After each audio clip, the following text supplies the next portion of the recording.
Assalamualaikum guys, King Chess balik lagi di video kali ini. Kali ini saya pengen bahas partai catur klasik yang sangat epic antara Josep Raul Capablanca melawan Robert Roubiscek. Partai ini terjadi pada 24 September 1906. Oke, sebelum kita ke partainya, buat kalian yang belum nge-subs, jangan lupa buat subscribe channel ini ya, biar kalian gak ketinggalan video dari saya. Oke, let's go, kita ke partainya. Di sini Robert sebagai putih dan Capablanca memegang hitam. Permainan diawali dengan pembukaan gambit raja, yaitu pion ke E4 dan pion ke E5 disambung pion ke F4. Capablanca menerima gambit, dibalas kuda ke F3 pengembangan kuda, sekaligus untuk mencegah pion maju. Capablanca pion G5 untuk melindungi pion agar terus menjadi gangguan sayap Raja Putih. Next, gajah ke C4 menekan pion lemah di F7.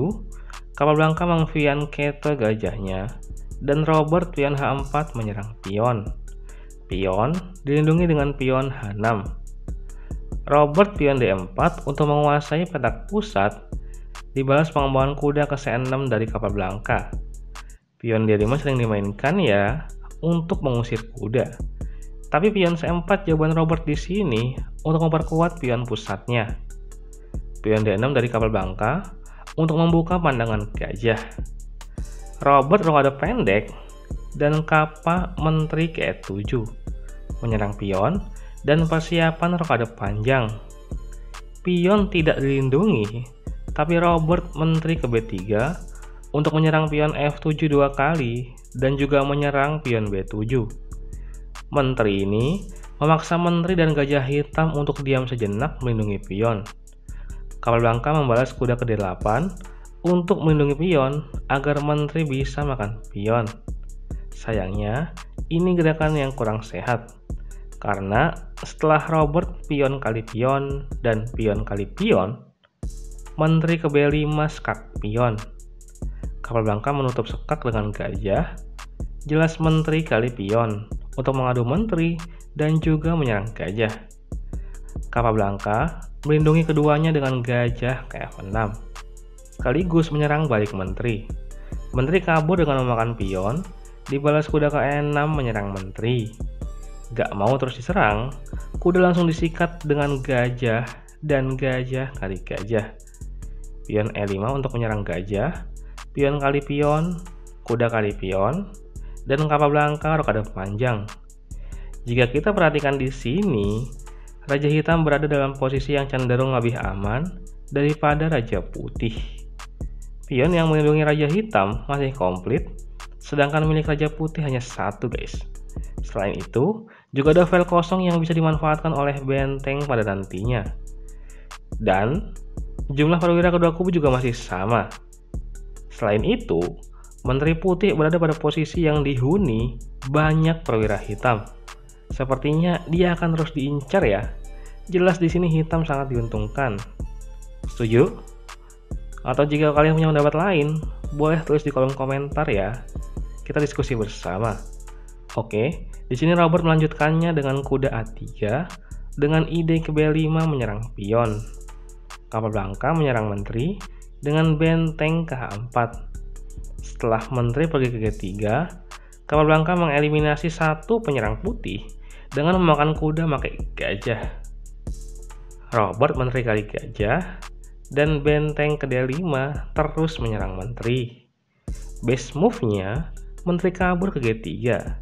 Tapi Robert menteri kabur ke G7 sekaligus menyerang kuda. Menteri terus diincar dengan benteng G4. Setelah menteri H7, kuda ke F6 terus menyerang menteri. Menteri H8 sekak sekaligus menyerang kuda dua kali. Benteng D menutup sekak sekaligus menyerang balik.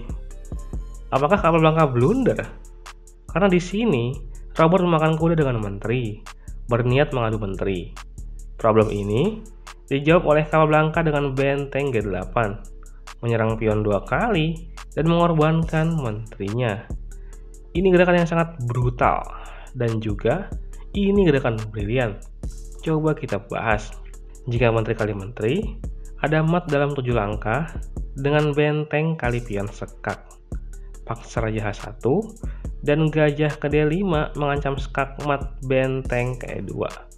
Dan ini sudah nggak terhentikan lagi ya. Palingan cuma bisa diperlambat dengan menteri kali pion sekak. Raja kali menteri, benteng kali pion sekak, Raja D8, benteng F8 sekak, benteng kali benteng, gajah H6, benteng H8, kuda ke B5, dan benteng kali gajah skak mat. Oke, sebentar. Lalu apa solusi dari problem ini, guys? Fokus untuk putih di sini adalah untuk melindungi pion G2. Jadi menteri ke F3. Selain melindungi pion, dia juga menjaga petak D5 dari gajah. Benteng kali pion adalah gerakan blunder karena setelah pertukaran menteri melawan kuda dan 2 benteng. Jadi menteri ke H4, benteng ke F2 terus melindungi pion. Kalau benteng H8 tinggal benteng balik lagi. Jadi ya benteng G3 menyerang menteri, menteri kali benteng, dan menteri kali menteri. Ini baru menteri melawan benteng dan kuda. Oke, kita kembali. Jawaban Robert di sini adalah benteng ke F2 menambah pelindungan pion. Capablanca tetap benteng kali pion sekak. Ini juga gerakan brilian, guys.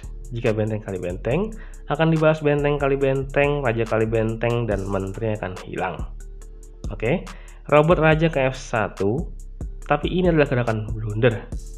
Dan ini adalah posisi skakmat dalam 2 langkah.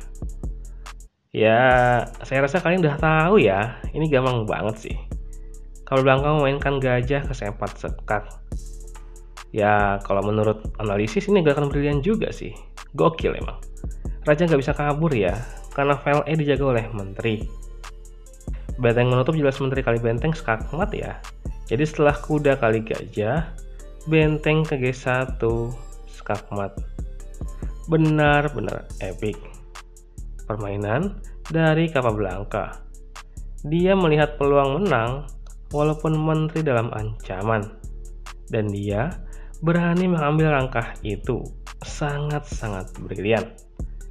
Dan oke lah guys, sekian dulu video kali ini. Semoga bisa menghibur dan memberikan manfaat. Banyak kurangnya saya mohon maaf. Salam King Chess. Terima kasih guys.